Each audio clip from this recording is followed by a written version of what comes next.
الحمد لله الذي خلق اللوح والقلم والذي علم الإنسان ما لم يعلم والصلاة والسلام على رسوله محمد الذي أرسله إلى العرب والعجم وعلى آله وأصحابه الذين من خير الأمم أما بعد فأعوذ بالله من الشيطان الرجيم بسم الله الرحمن الرحيم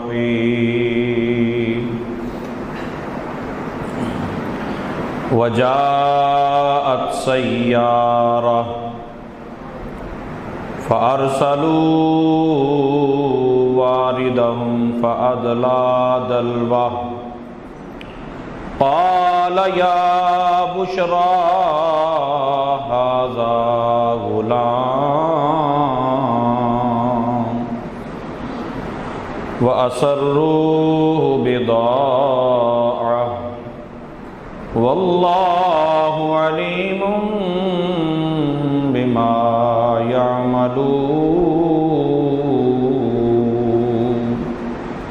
آمنت بالله صدق الله مولانا العظيم إن الله وملائكته يصلون على النبي يا أيها الذين آمنوا صلوا عليه وسلموا تسليما پڑھیے صلی اللہ علیہ یا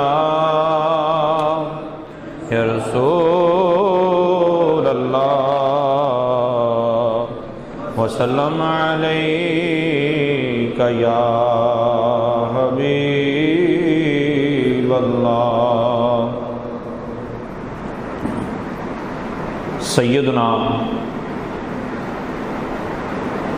یعقوب علی نبینا علیہ الصلوۃ والسلام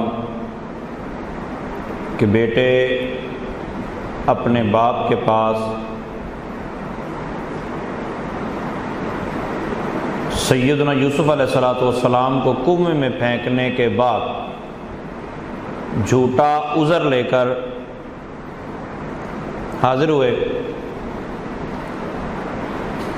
یعقوب علیہ السلام نے ارشاد فرمایا واللہ المستعان، ساری بات ان کو سمجھا دی کہ بھیڑیا کیسا تھا کہ اس نے میرے یوسف کو کھایا لیکن کپڑے اتروائے، تمہارا بہانہ بھی کمال کا ہے۔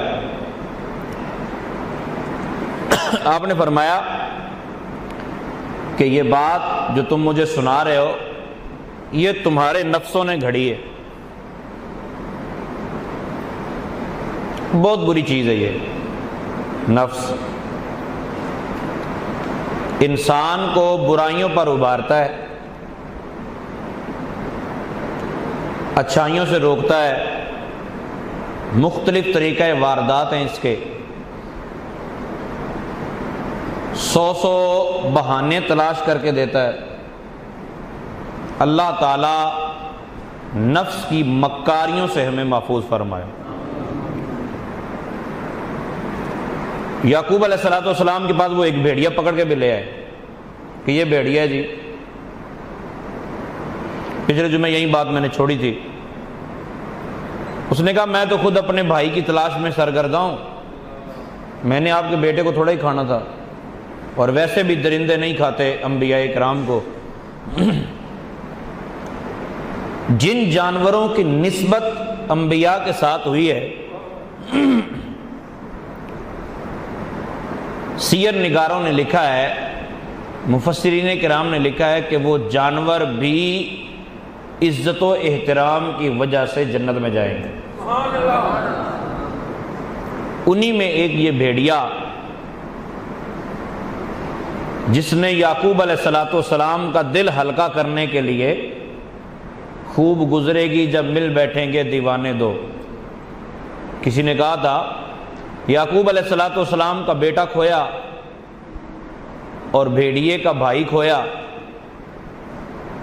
مماثلت کوئی نہیں ہے، صرف یہ ہے کہ بھیڑیا بھی پھر آپ کے دکھ میں شریک ہوا اور روتا رہتا تھا، پاس بیٹھا رہتا، جاتا ہی نہیں۔ کئی دن تک وہ یعقوب علیہ السلام کے پاس رہا۔ مفسرین کرام نے لکھا ہے کہ اصحاب کہف کا کتا یعقوب علیہ السلام کے دکھ کو سننے والا بھیڑیا، صالح علیہ السلام کی اونٹنی،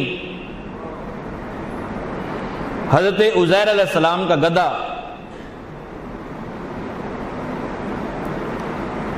نبی پاک صلی اللہ تعالی علیہ وسلم کی اونٹنی، قصوا، احد پہاڑ، یہ جنت میں جائیں گے۔ اچھا احد پہاڑ جنت میں کیوں جائے گا؟ نبی پاک صلی اللہ تعالی علیہ وآلہ وسلم احد پہاڑ پر چڑھے، بخاری شریف میں ہے۔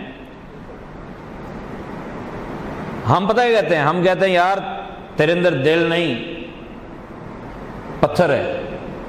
جب دیکھتے ہیں نا بندہ بے وفا ہے، بندے کے اندر درد نہیں ہے، بندے کے اندر رقت نہیں ہے، بندے کو کسی کا احساس نہیں ہوتا، فلاں تو بڑا سخت دل ہے، ہم جب سختی دیکھتے ہیں تو ہم پتھر سے تشبیہ دے دیتے ہیں۔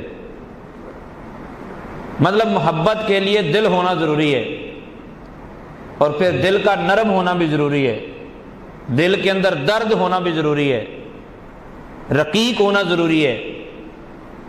لیکن کمال یہ ہے کہ نبی پاک صلی اللہ تعالی علیہ وآلہ وسلم پہاڑ پر چڑھے تو پہاڑ ہلنے لگا۔ نبی پاک صلی اللہ تعالی وسلم نے ٹھوکر ماری، فرمایا فَإِنَّمَا عَلَيْكَ نبی وصدیق وشہیدان۔ ابھی سرکار دو عالم صلی اللہ تعالی وسلم کا وصال نہیں ہوا، ابو بکر صدیق رضی اللہ تعالی عنہ کا وصال بھی نہیں ہوا، عمر فاروق کی 10 سالہ حکومت بھی نہیں آئی، پھر آپ کی شہادت بھی نہیں ہوئی، پھر 12 سالہ عثمان غنی رضی اللہ عنہ کا دور بھی نہیں گزرا، پھر آپ کی شہادت بھی ابھی نہیں ہوئی۔ لیکن ہمارے آقا صلی اللہ تعالی علیہ وسلم کے بارے میں ہمارا جو عقیدہ ہے، اور یہی بہتر عقیدہ ہے، یہی درست عقیدہ ہے کہ نبی کو بعد میں ہونے والے معاملات کا اللہ تعالیٰ کی طرف سے علم ہوتا ہے۔ سرکار نے فرمایا احد ٹھہر جا، آج میں اکیلا نہیں ہوں، تیرے اوپر ایک نبی بھی ہے، ایک صدیق بھی ہے، اور 2 شہید بھی موجود ہیں۔ احد پہاڑ ٹھہر گیا۔ نبی پاک صلی اللہ علیہ وسلم سے صحابہ نے پوچھا ہوگا یا رسول اللہ یہ ہلتا کیوں جب آپ آتے ہیں؟ تو حدیث پاک میں ہے، سرکار نے فرمایا احد ہم سے محبت کرتا ہے، خوشی سے جھومتا ہوگا نا، احد ہم سے محبت کرتا ہے۔ تو جب محبت کرنے والا پتھر جنت میں جائے گا تو محبت رسول کے اندر تڑپنے والا دل جنت میں کیوں نہیں جائے گا؟ اللہ سچی محبت نصیب فرمائے، سچا پیار نصیب فرمائے۔ میرے شیخ طریقت امیر اہل سنت دامت برکاتہم العالیہ، آپ ایک کلام میں اس کا مطلع ہے، یا نبی بس مدینے کا غم چاہیے، یا نبی بس مدینے کا غم ہوگا تو دل کیفیت بدلے گی نا، یا نبی بس مدینے کا غم چاہیے، اور کچھ نہ خدا کی قسم چاہیے۔ نبی پاک صلی اللہ علیہ وسلم کی محبت اللہ تعالی نصیب فرمائے۔ تو یوسف علیہ السلام کے بھائی اب بات کو تو وہ بظاہر مطمئن کر چکے ہیں، لیکن روزانہ صبح سے لے کر شام تک اس کنویں کے آس پاس ہی رہتے ہیں۔ کہ کہیں ایسا نہ ہو کہ کوئی آ کے نکالے اور یوسف علیہ السلام گھر پہنچ جائیں تو ہماری تو بے عزتی ہو جائے گی۔ یہ وہاں جانور چراتے رہتے، 3 دن گزر گئے بھوکے اور پیاسے۔ یوسف علیہ السلام بھوکے اور پیاسے رہے۔ اچھا میں پہلے یہ عرض کر دوں کہ یوسف علیہ السلام نے بھائیوں کے چھوڑ جانے کے بعد 9 دن بعد کھانا کھایا تھا۔ جن قافلے والوں نے ان کو خریدا انہوں نے بھی کھانا نہیں دیا۔ یہ اللہ تعالیٰ کی طرف سے آزمائش تھی۔ اچھا پھر یہ کیسے زندہ رہے؟ یا بابا فرید الدین گنج شکر رحمۃ اللہ تعالیٰ علیہ یا دیگر جو اولیاء کرام ان کی کرامات آپ بیان کرتے ہیں جی کہ وہ اتنے ماہ تک بھوکے رہے، تو کیسے رہے؟ تو سیدنا یوسف علیہ السلام کے اس واقعے کے اندر تفسیر میں یہ ذکر ملتا ہے کہ یوسف علیہ السلام جب آپ کو بھوک لگی نا تو آپ کی بھوک کی وجہ سے اللہ تعالیٰ نے فرشتے اور حوریں اس کنویں کے اندر بھیجے کہ جو اللہ تعالیٰ کا ذکر کرتے تھے۔ یہ اللہ تعالیٰ اپنے پیاروں کی عظمت کو یوں اجاگر کرتا ہے۔ تو یوسف علیہ السلام کنویں میں تھے، ذکر اذکار چل رہا تھا۔ ایسے میں پھر قرآن پاک نے ارشاد فرمایا کہ ایک قافلہ آیا۔ قافلے کے متعلق میں نے جس طرح ابھی قرآن پاک کی آیت کریمہ پڑھی ہے کہ یوسف علیہ السلام کے کنویں کے پاس قافلہ آیا تو قرآن کہتا ہے وَجَاءَتْ سَيَّارَةٌ فَأَرْسَلُوا وَارِدَهُمْ فَأَدْلَىٰ دَلْوَىٰ۔ اب سیارہ اگر آپ یوں ترجمہ کریں کہ جس طرح اب جدید عربی بولی جاتی ہے تو سیارہ تو بس کو کہتے ہیں، تو مطلب ظاہر ہے اپنے اپنے انداز سے ہر بندے نے قرآن پاک پڑھنا ہے لغت دیکھ کے ہی، تو وہ کہے گا یہ تو بساں کا قافلہ آ گیا جی، بسیں اکٹھی ہو کے آ گئی نا ہیں۔ مجھے آج ہی ایک دوست پوچھ رہا تھا جی شکار، مچھلی کا شکار کون سے دن منع ہے؟ میں نے کسی دن بھی نہیں، کسی دن بھی شکار کر سکتے۔ کہتے میرا ایک دوست کہہ رہا تھا کہ ہفتے والے دن شکار منع ہے، تو میں نے اسی لیے سمجھا کے ہم تھک گئے ہیں کہ اب دین کی تعلیم بھی تو انجینئر دے رہے ہیں نا، سمجھا کے تھک گئے کہ ہر بندہ قرآن پاک کو خود ہی پڑھے اور خود ہی سمجھ لے، ایسا ممکن نہیں ہے۔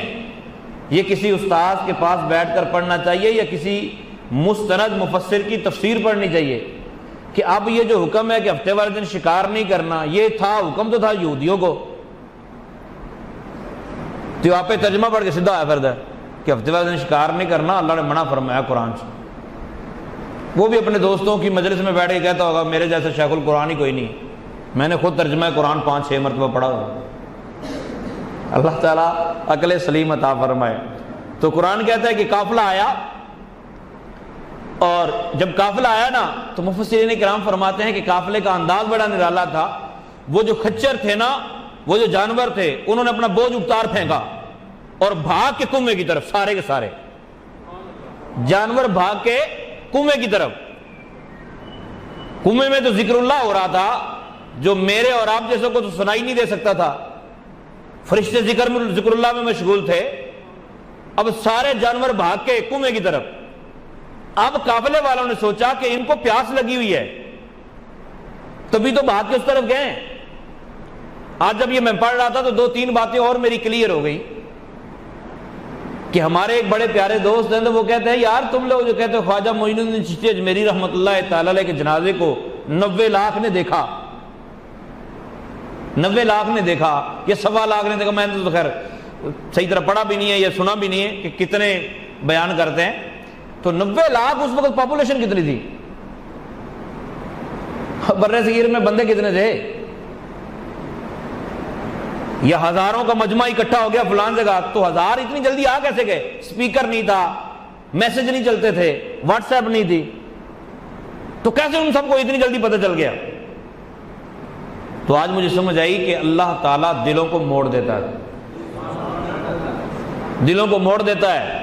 سیدنا امام اعظم ابو حنیفہ رحمۃ اللہ تعالیٰ علیہ کی بات میں نے پڑھی ہوئی تھی، وہ بھی آج پھر بالکل واضح ہو گئی کہ سیدنا امام اعظم ابو حنیفہ رحمۃ اللہ تعالیٰ جن کے ہم مقلد ہیں، جن کو ہم مانتے ہیں. کیوں مانتے ہیں؟ اس لیے مانتے ہیں کہ انہوں نے حدیث کی خدمت کی، اس لیے مانتے ہیں کہ انہوں نے قرآن کی خدمت کی، انہوں نے لاجکس بیان کی، انہوں نے ہمیں قواعد مرتب کر کے دیے. بعض احباب اس میں بھی پریشان ہو جاتے ہیں کہ تقلید کرتے ہیں، جی حدیث کو نہیں مانتے، امام ابو حنیفہ کی بات کو مانتے ہیں. نہ تقلید کا مطلب یہ ہے کہ ایک حدیث یا قرآن کی آیت کا ایک مطلب وہ ہے جو ہم نے سمجھا، اور ایک مطلب وہ ہے جو امام اعظم ابو حنیفہ نے سمجھا. جو ہم نے سمجھا وہ ہم نے چھوڑ دیا، جو امام اعظم ابو حنیفہ نے سمجھا وہ ہم نے مان لیا. یہ ہے تقلید کا مطلب. اور ایسی تقلید آپ محلے کے 5000 روپے لینے والے مولوی کی بھی کرتے ہیں. آپ کو ہم حدیث دکھاتے ہیں کہ رسول پاک صلی اللہ تعالیٰ علیہ وآلہ وسلم کے صحابی نے دعویٰ کیا کہ میں تم سب سے زیادہ نبی پاک صلی اللہ علیہ وسلم کی نماز کو جانتا ہوں، بخاری شریف میں لکھا ہے. تو انہوں نے نماز پڑھ کے دکھائی، پہلی مرتبہ رفع یدین کیا، پھر ایک مرتبہ بھی نہیں کیا. تو پتہ کیا کہتے ہیں؟ کہتے ہیں نہیں، امام بخاری نے نا اس کو رفع یدین کے باب میں نہیں لکھا. ہمارے مولوی صاحب کہتے ہیں اس سے رفع یدین کا ترک ثابت نہیں ہوتا. تو مطلب حدیث سے جو سمجھ آ رہا ہے وہ نہیں ماننا، امام بخاری کی بات ماننی ہے، اور آپ نے ماننی ہے محلے کے مولوی کی بات. تو اسی کو تقلید کہتے ہیں. تم نے محلے کے مولوی کی تقلید کر لی، اور ہم نے کروڑوں حنفیوں کے امام اعظم ابو حنیفہ رحمۃ اللہ تعالی علیہ کی تقلید کی ہے. مرتبہ پتا کیا تھا؟ جب آپ کا انتقال ہوا نا، انتقال ہوا تو اس وقت یہ نہیں ہوتا تھا کہ اے جی اعلان ہے جی فلاں بن فلاں فوت ہو گیا ہے تو جنازے کا اعلان بعد چو کیتا جائے گا. اس طرح نہیں ہوتا تھا. اس وقت یہ ہوتا تھا کہ فلاں فوت ہوا ہے، جنازہ جا رہا ہے، یہ ہوتا تھا. نہیں تو مجھے ثابت کر دے پورے ذخیرہ احادیث کے اندر میرا علم ناقص ہے، سوائے نجاشی بادشاہ کے رسول پاک صلی اللہ علیہ وسلم نے کسی کے لیے اعلان کر کے فرمایا ہو کہ آ جاؤ بھائی جنازہ پڑھنے چلیں. اور میرے پیارے بھائی، امام اعظم ابو حنیفہ رحمۃ اللہ تعالی کو غسل دیا گیا تو غسل دیتے دیتے 50,000 بندے جمع ہو گئے تھے. کتنے؟ 50,000 لوگ جمع ہو گئے تھے، اور لوگ آ رہے تھے ابھی. پھر اس وقت یہ طریقہ بھی نہیں تھا. یہ اب بدعت ہوئی ہے، اور یہ بدعت کسی کو نظر بھی نہیں آتی. یہ اب بدعت ہوئی ہے کہ ٹھہر جو مولوی صاحب بندے پیچھے آندے پڑے. نہ کسی مولوی ڈرتے مارے بیچارے نے منع کیا ہے کہ منع کروں گا تو انہوں نے کہا مولوی صاحب تو بھائی جنازہ بھی کسی اور کو پڑھوا لیں گے، بلکہ تینوں مسیطیں بھی نہیں رکھنا، تو ساڑھے بندے کا انتظار نہیں کرتا. تو مولوی صرف اپنی تنخواہ بچانے کے لیے بیچارہ وہ کہتا بھی نہیں. ہم نے کئی مرتبہ کہا ہے، کلیئر کیا ہوا ہے. ہمارے یہاں اگر اب میں کھڑا ہوں تو بہت کم لوگ، بعض ایسے محبت والے تو بول پڑتے پھر بھی. تو خیر انتظار کرنا کوئی آرام نہیں ہے، بدعت تو ہے نا. امام اعظم حنیفہ رحمۃ اللہ تعالیٰ کے بیٹے نے پھر نماز جنازہ نہیں پڑھی، کیونکہ اگر 2 3 4 مرتبہ جنازہ پڑھانا ہو تو پھر جو اولاد ہے، جو بیٹا ہے، وہ جنازہ نہ پڑھے. اس کے پڑھ لینے کے بعد پھر دوبارہ کسی کو نہیں پڑھنی چاہیے. لیکن سیدنا امام اعظم ابو حنیفہ رحمۃ اللہ تعالیٰ سے لوگوں کو اتنی محبت تھی، اتنی محبت تھی، اتنی محبت تھی. پھر سارے حنفی تھوڑے ہی تھے، شافعی بھی تھے، مالکی اور حنبلی بھی تھے. 50,000 لوگوں کا مجمع پہلی مرتبہ نماز جنازہ پڑھی گئی، اور اسی طرح 6 مرتبہ نماز جنازہ پڑھی گئی. پھر آپ کے بیٹے نے نماز جنازہ پڑھائی، اور پھر آپ کو دفن کر دیا گیا. پھر کئی لوگوں کا یہ عقیدہ ہے، پڑھ سکتے ہیں قبر پہ بھی پڑھ سکتے ہیں نماز جنازہ. نماز جنازہ مطلب دعا مانگنا. تو 20 دن تک لوگ قبر پہ آ کے حاضری دیتے رہے.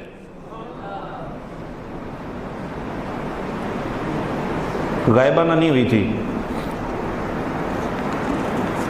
قبر میں آئے سارے. ویسے تو سیدنا امام اعظم حنیفہ رحمۃ اللہ تعالی علیہ کی طرف لوگ دوڑ پڑے، خواجہ معین الدین چشتی اجمیری رحمۃ اللہ تعالی کی طرف لوگ دوڑ پڑے. لوگ یوں ہوتا ہے کہ پھر اللہ تعالیٰ کے فرشتے آواز آ جاؤ بھائی ولی کا جنازہ ہے. تو یوسف علیہ السلام جس کنویں میں تھے، سارے جانور اس کی طرف دوڑے. اب وہ جو مالک تھا، اس کا نام بھی مالک تھا، جو قافلے کا سردار تھا اس کا نام مالک تھا. اس نے اپنے کسی غلام سے کہا یار جلدی کرو پانی ڈالو، یہ جانور تو پیاسے بہت ہیں۔ وہ ڈالنے والے جب اپنا ڈول ڈالا، اچھا اس مالک کی کہانی بھی الگ ہے۔ ہمارے جامعہ میں پڑھنے والے 2-3 بچے ہیں تو ان کو نا آتا جاتا نہیں، مطلب زیادہ اچھے طریقے سے نہ وہ محنت کرتے ہیں ماشاءاللہ اور نہ وہ پاس ہونے کا۔ تو ابھی اسائنمنٹس کے ذریعے جب پیپر ہو رہے تھے نا، تو میں نے کہا ان کی بھی دعائیں قبول ہوئی ہوں گی نا، بھی کرونا آ گیا، بھائی کنے کنے منگیاں جنہیں 9ویں جو فیل ہونا سی 10ویں جو فیل ہونا سی دعاواں مانگتے رہے۔ تو کس کی دعائیں کس انداز سے ہو جاتی ہیں اور کس کی وجہ پھر کس کو تنگ ہونا پڑتا ہے۔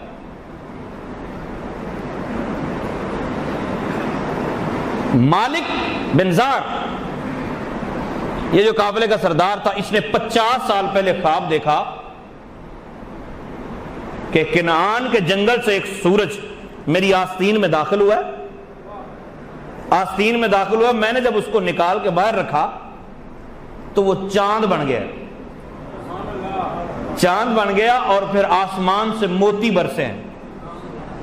اس نے کسی عالم سے تعبیر پوچھی کہ جس کی تعبیر بتائیں، تو اس وقت 50 سال پہلے عالم نے تعبیر یہ بتائی کہ اگر یہ خواب سچا ہے تو اس کی تعبیر یہ ہے کہ تجھے کنعان سے ایک غلام ملے گا اور اس کی وجہ سے تیری دنیا بدل جائے گی۔ اچھا اس کو یہ خواب یاد تھا، اس کا ایک غلام تھا، اس کا خود اپنا غلام، وہ انتہائی خوبصورت تھا، انتہائی خوبصورت تھا۔ تو وہ کئی مرتبہ کہتا جی مجھے آزاد کر دو، مجھے آزاد کر دو۔ تو یہ مالک کہتا کہ تجھے صرف آزاد نہیں کرنا، تیرے لیے انعام بہت بڑا ہے، تو خوبصورت ہے، میرا دل بھی چاہتا ہے تجھے آزاد کر دوں، لیکن جس دن وہ غلام مجھے ملا نا کہ مجھے پھر غلاموں کی ضرورت نہ رہے گی، وہ غلام ملا کہ جب مجھے پھر دولت کی ضرورت نہیں رہے گی، جس دن وہ غلام ملا میں تجھے صرف آزاد نہیں کروں گا، آزاد بھی کر دوں گا بلکہ میں تجھے اپنی بیٹی کا رشتہ بھی دے دوں۔ مفسرین فرماتے ہیں کہ اس غلام کا نام بشرا تھا۔ اب یہ بات سب کو پتا تھی، یہ بات معروف تھی لوگوں کے اندر کہ اس نے اس دن آزاد ہونا ہے، اور اس دن اس کی شادی ہونی ہے اس کی بیٹی سے جس دن اس کو وہ غلام ملا کنعان والا۔ اب جب ڈول ڈالنے والے نے ڈول ڈالا اور اللہ تعالیٰ کے حکم سے یوسف علیہ السلام اس ڈول میں بیٹھ گئے۔ اب وہ ڈول آیا باہر، ڈول باہر آیا تو دیکھنے والوں کی بھی اپنی نظر ہوتی ہے۔ اب جس غلام نے ڈول ڈالا تھا اس نے جب دیکھا نا یوسف علیہ السلام کو، علاقہ بھی کنعان کا ہے اور غلام بھی مل گیا ہے اور حسین و جمیل ہے، غلام دیکھا، اب اس نے پکارا اس کو، اس نے کہا یا بشرا، اوے کتنے عرصہ ہو گیا تجھے انتظار کرتے کرتے، وہ غلام ملے گا تو مجھے آزادی ملے گی، میری شادی ہو جائے گی، یا بشرا ھذا غلام، وہ غلام مل گیا۔ بعض اوقات آپ جب پریشان ہوتے ہیں تو آپ کی پریشانیوں میں کئی لوگوں کی خوشیاں ہوتی ہیں، مزدور کے پسینے میں مالک کی خوشیاں ہوتی ہیں۔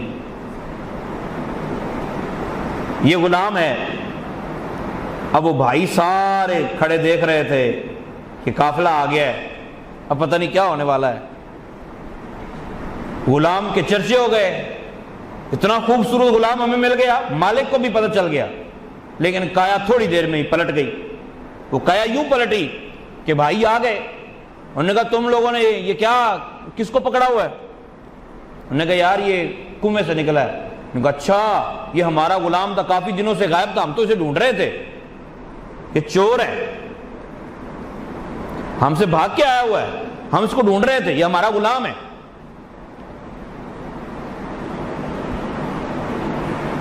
یوسف علیہ السلام کھڑے سنتے رہے، لیکن ہم اسے بیچنا چاہتے ہیں۔ پہلے یہ ہوا کہ غلام دیکھا تو قرآن کہتا ہے وَأَسَرُّوهُ بِضَاعَةً، انہوں نے پکڑتے ہی چھپا لیا، جیسے راہ گزرتے ہوئے کسی کا گرا ہوا موبائل مل جائے، اللہ نہ کرے، کہتے پتر بعد جو پتہ لگے گا کہ تواڈے تے کنیاں ڈکیتیاں پیندیاں۔ بعض ایسے ہی سیانے لوگ ہوتے ہیں، وہ سم پکڑ کے ڈال لیتے ہیں، چلو پیکج تو لگ جائے گا۔ خیر اچھی بات نہیں ہے۔ تو کسی کو 10,000 روپیہ ملے، 5,000 کے 2 نوٹ ملے، پھڑ کے جیب چ ہیں 10,000 نوٹ ملے، بھائی کسے دے گئے تو 5,000 جیب والا مول سے بندہ نہیں لبیا، پھر کھا سکتے نا بندہ، کیونکہ میں نے تو کافی تلاش کی ہے۔ وَأَسَرُّوهُ بِدَاعًا، انہوں نے بہت قیمتی چیز سمجھ کر چھپا لیا۔ جب چھپایا تو وہ آگے، اللہ تعالیٰ جانتا تھا، اللہ تعالیٰ نے اہتمام کرنا تھا، وہ آگے بھائی۔ مفسرین کرام نے لکھا اللہ تعالیٰ نے بہت ساری قیمتی چیزوں کو گھٹیا چیزوں میں چھپایا ہے۔ انہوں نے اپنی جمع پونجی میں چھپا لیا یوسف علیہ السلام کو۔ موتی اس سپی کے اندر چھپا ہوا ہوتا ہے، ریشم کیڑے کے اندر چھپا ہوا ہے، شہد مکھی کے اندر چھپا ہوا ہے۔ اللہ تعالیٰ نے بہت ساری چیزوں کو عام چیزوں کے اندر چھپایا ہے، سونے چاندی کو پتھر میں چھپا دیا ہے، ایمان کو سیاہ کوٹھڑی کے اندر چھپا دیا ہے۔ اب کوئی جلا کے اس کو نبی پاک صلی اللہ علیہ وسلم کی رحمت سے کنیکشن لے کے اس کو روشن کر لے تو کیا وارے نیارے ہو جائیں گے، دل بھی روشن ہو جائے گا۔ تو بہرحال یوسف علیہ السلام کے بھائی آ گئے، انہوں نے کہا جناب یہ ہمارا غلام ہے اور ہم اس کو ڈھونڈ رہے تھے۔ قرآن کہتا ہے وَشَرَوْهُ بِثَمَنٍ بَخْسٍ دَرَاهِمَ مَعْدُودَةٍ وَكَانُوا فِيهِ مِنَ الزَّاهِدِينَ۔ اب وہ دینا نہیں چاہتے تھے، غلام دینا نہیں چاہتے تھے، یہ غلام واپس لینا نہیں چاہتے تھے۔ قرآن کہتا ہے وَكَانُوا فِيهِ مِنَ الزَّاهِدِينَ، یہ بھی رغبت نہیں رکھتے تھے، ڈر ان کو بھی تھا، اسی کیا بھی ساڈا تو انہوں نے کہا بھائی اللہ لے جاؤ، پھر لے جائیں گے کتنے۔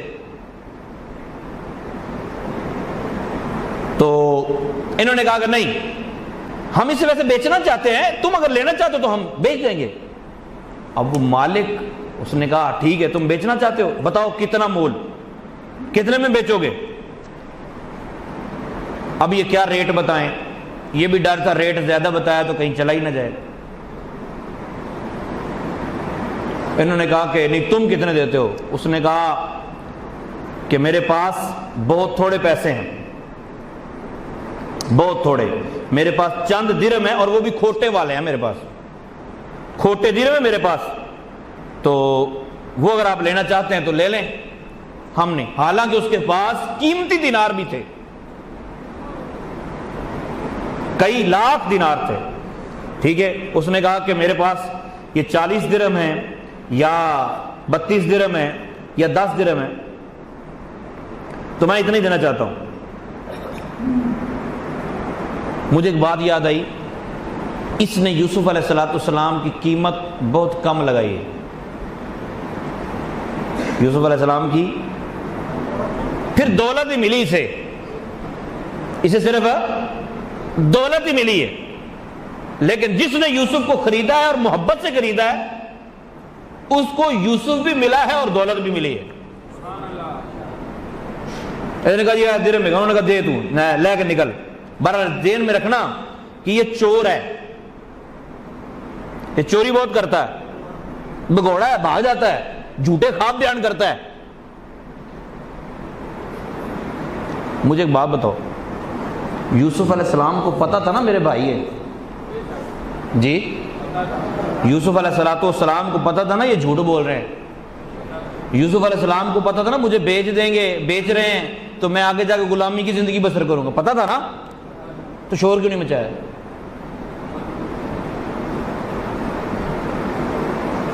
نہیں جی پھر نبی نو پتا ہوتا تو پھر روئے کیوں؟ نبی کو اگر اس چیز کا پتا تھا تو 70 کاری بھیجے کیوں؟ نبی کو اگر پتا تھا تو پھر یہ کیوں ہوا؟ ایسے جانور پائے جاتے ہیں دنیا میں جو اس طرح کی باتیں کرتے ہیں۔ یوسف علیہ السلام کو سارا پتا تھا پھر بھی نہیں شور مچایا۔ آپ کہیں گے وہ ڈر گئے تھے، صدقے جاواں پتا ہوں ابا تھپڑ مار رہے، نالے کہ رولا نہ پائیں، پھر بھی پاگل ہو لگ نہیں. اب منڈے میں ٹبے پی رہے ہوتے چپ کر رہا ہے, شور تو مچانا چاہیے. لیکن یوسف علیہ السلام چپ رہے. کیوں؟ اس لیے کہ اللہ تعالی کی طرف سے آپ کو کنویں کے اندر یہ بشارت مل چکی تھی, یوسف پریشان نہیں ہونا, ایک وقت آئے گا یہ سارے کے سارے تیرے سامنے ہاتھ باندھے کھڑے ہوں گے. اب رضائے الہی میں چپ رہے. نبی پاک صلی اللہ علیہ وسلم کو علم تھا کہ 70 قراء شہید ہو جائیں گے, لیکن رسول پاک صلی اللہ علیہ وسلم رضائے الہی میں چپ رہے. نبی پاک صلی اللہ علیہ وسلم کو پتا تھا کہ سیدہ عائشہ صدیقہ رضی اللہ تعالیٰ عنہا پر جو تہمت لگی ہے وہ غلط ہے. آپ طیبہ ہے, طاہرہ ہیں, لیکن آپ کی پریشانی کیوں تھی کہ لوگ تانے دے رہے تھے. اس لیے کبھی بھی نبی کے بارے میں بدتمیزی نہیں کرنی چاہیے. اپنے جھوٹے مسلک کو بچانے کی خاطر انبیاء پہ تہمت نہیں لگانی چاہیے. نبی کو کمزور اور ناتواں ثابت کرنے کے لیے الٹی سیدھی باتیں نبی کے بارے میں نہیں کرنی چاہیے. تیرا عقیدہ اگر یہ ہے کہ میرا باپ کچھ نہیں کر سکتا, فلاں کچھ نہیں کر سکتا, فلاں کچھ نہیں کر سکتا, تو پھر اس طرح کی باتیں انبیاء کرام پہ مت تھوپیں, با ادب رہے. یوسف علیہ السلام چپ رہے. بھائیوں نے بیچ دیا. جب یوسف علیہ السلام کو لے کر جانے لگے, یاد رکھیں انہوں نے پہچانا ہی نہیں. بھائی اگر یوسف علیہ السلام سے پیار کرتے تو باپ کی محبت پھر بھی حاصل ہو جاتی. ہم چاہتے ہیں کہ اس کو درمیان سے ہٹاؤ اور اس کا جو محب ہے اس کی محبت حاصل کر لو.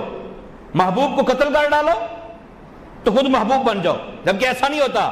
حقیقت یہ ہے کہ کسی کا جو محبوب ہوتا ہے آپ اس سے محبت کریں گے تو وہ آپ کو بھی محبوب بنا لے گا.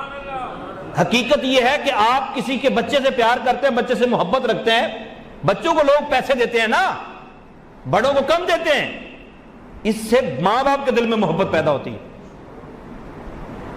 اللہ تعالیٰ نے بھی یہی فرمایا, مجھ سے محبت کرتے ہو میں تم سے نہیں کرتا. قرآن ہے, قل ان کنتم تحبون اللہ, اگر محبوب آپ ان سے فرماؤ اگر وہ اللہ سے محبت کرتے ہیں تو کیا کریں, فاتبعونی, پھر میرے پیچھے آؤ, پھر میری مانو, یحببکم اللہ, تم میرے پیچھے آ جاؤ گے. اللہ مجھ سے محبت کرتا ہے, پھر جو میرے پیچھے ہوگا اللہ اس سے بھی محبت کرے گا. اللہ تعالیٰ تمہیں اپنا محبوب بنا لے.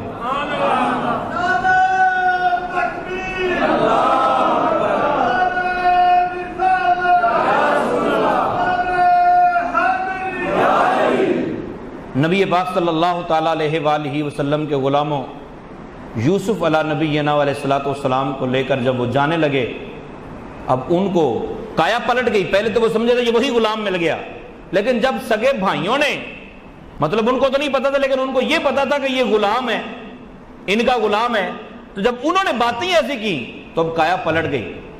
مالک نے کہا یہ وہ غلام نہیں لگتا مجھے. اس نے پاؤں میں بیڑیاں ڈال دی.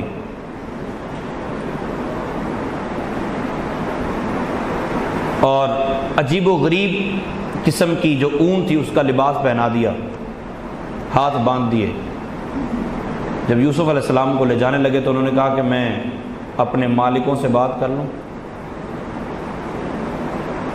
اچھا, ایک تفسیر میں یہ بھی لکھا کہ یوسف علیہ السلام نے بھائیوں کے بارے میں یہ کہا کہ ہاں میں ان کا غلام ہوں, یہ سچ کہتے ہیں, میں ان کا غلام ہوں. تو وہ مرزا پلمبر جو ہے وہ بیوقوف آدمی وہ ہوگا تو وہ کہے گا یہ تو بہت غلط ہے, یہ تو گستاخی ہوگی, جھوٹ بول دیا نبی نے. ان کو جھوٹ نہیں کہتے. آپ نے فرمایا کہ میں غلام ہوں, لیکن مطلب کیا تھا, میں اللہ کا غلام ہوں, میں اللہ کا بندہ ہوں. انہوں نے کہا ہاں جی تم غلام ہو, ہاں جی میں غلام ہوں, لیکن کس کا, یہ نہ انہوں نے پوچھا نہ آپ نے واضح کر کے بتایا.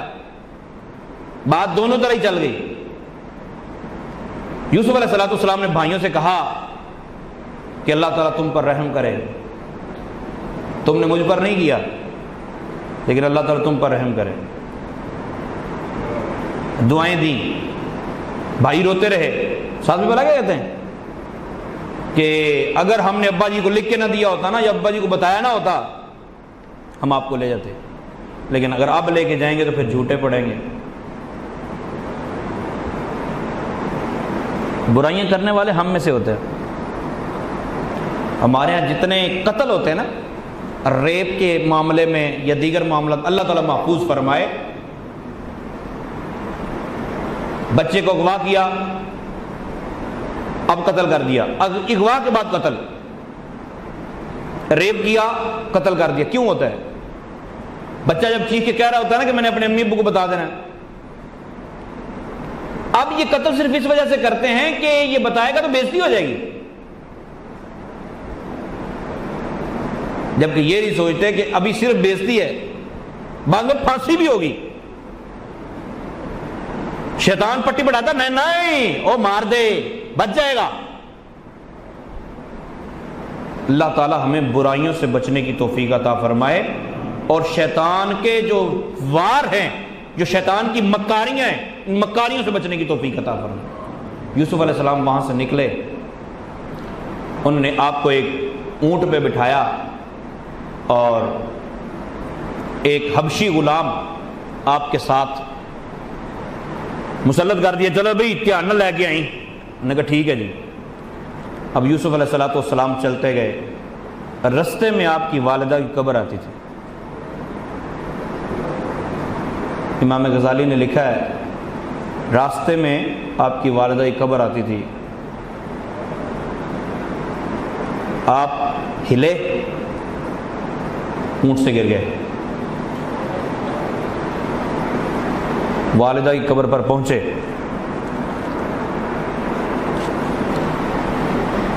اور پھر آپ نے وہاں التجائیں کی۔ یہاں میں ان کو تو نہیں سمجھا سکتا جنہوں نے اپنا عقیدہ قرآن و سنت کے خلاف بنایا ہوا ہے کہ جی جو قبر میں ہوتا ہے وہ سنتا بھی نہیں، کیونکہ بخاری و مسلم کی روایتیں میں پہلے بھی بیان کر چکا ہوں کہ جو قبر میں ہوتے ہیں وہ سنتے بھی ہیں، بلکہ قدموں کی چاپ بھی سنتے ہیں، ان کو نہیں سمجھا سکتا۔ سیدنا یوسف علیہ السلام والدہ کی قبر پہ گراتے ہیں اپنے آپ کو، رو رو کر التجائیں کرتے ہیں، اور بھائیوں کے دکھ درد سناتے ہیں، بھائیوں کے ظلم و ستم جو ڈھائے ہوئے ہیں وہ سناتے ہیں، روتے رہتے ہیں، اور آپ کی امی جان کی قبر سے آواز آتی، آپ بتاتے ہیں کہ اماں جان مجھے پانی بھی نہیں ملا، اور میں نے کئی دن سے کھانا بھی نہیں کھایا، میرے بھائیوں نے یوں مجھ پر ظلم و ستم ڈھائے ہیں، مجھے اپنے باپ سے جدا کر دیا ہے۔ اماں کی قبر سے آواز آئی، یا قرۃ عین، اے میرے لخت جگر، اے میری آنکھوں کی ٹھنڈک، یا ولدا، اے میرے بیٹے، یا ثمرۃ فؤاد، اے میرے جگر کے ٹکڑے، اصبر وصبرک علی اللہ، بیٹے صبر کر، اور اس صبر کا اجر صرف اللہ دے گا۔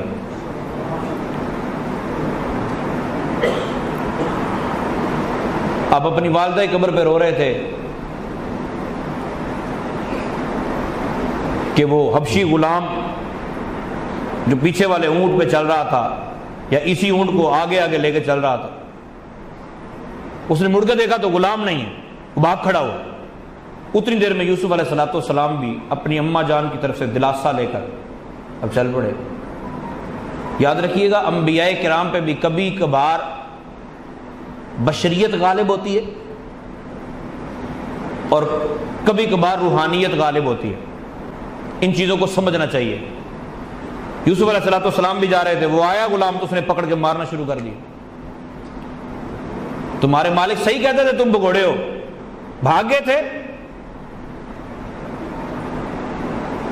آپ کو بہت زیادہ مارتا گیا، اور مالک کو جا کر بتایا، وہاں بھی مارنے لگا۔ اتنی دیر میں اولے پڑنے لگے، اور اولے اتنے شدت کے تھے کہ جانور زخمی ہونے لگے۔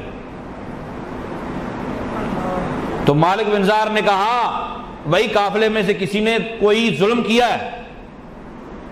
اب یہ ظلم ہمیں لگ رہا ہے نا، ان کو تو نہیں لگ رہا تھا. مالک غلام کو مارنا کوئی ظلم تھوڑا ہی تھا.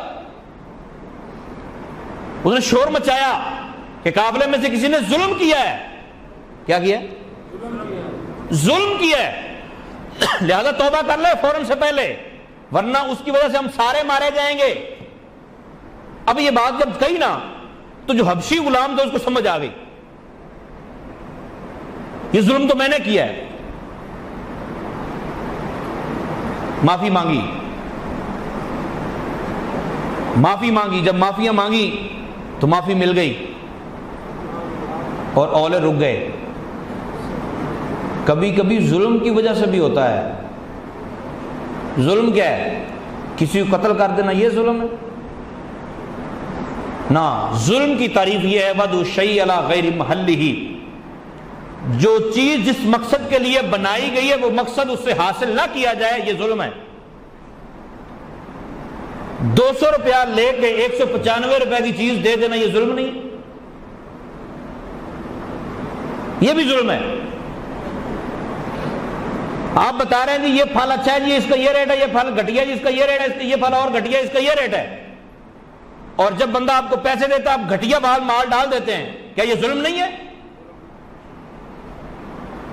پھر ڈھونڈتے پھر رہے ہیں، لالٹن لے کے ڈھونڈتے پھر رہے ہیں، پتہ نہیں کرونا کس مصیبت کی وجہ سے آ گیا، کس جرم کی وجہ سے آ گیا. کسی کو اپنا ایم پی اے یاد آتا ہے، اس ایم پی اے کے ظلم کی وجہ سے آ گیا. کوئی کہتا ہے وزیر اعظم کی وجہ سے آ گیا، کوئی کہتا ہے صدر کی وجہ سے آ گیا، کوئی کہتا ہے فوج کی وجہ سے آ گیا، کوئی کہتا ہے اس کی وجہ سے آ گیا، کوئی کہتا ہے اس کی وجہ سے آ گیا. تو صوفی صاحب نے موقع دو ایک بار، ایک مرتبہ موقع دو، پھر یہ بتائے گا کس کی وجہ سے آیا.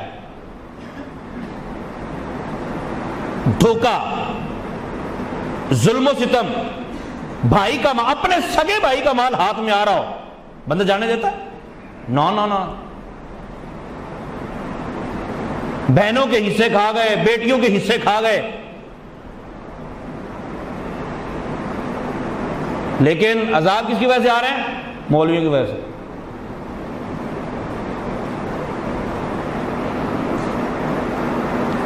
اللہ تعالیٰ محفوظ فرمائے. یوسف علیہ السلام چلتے گئے تو ایک شہر آیا، رستے میں شہر آیا نا، تو اس شہر کے لوگوں نے دیکھا اتنا حسین و جمیل، یہ انسان ہے یہ فرشتہ؟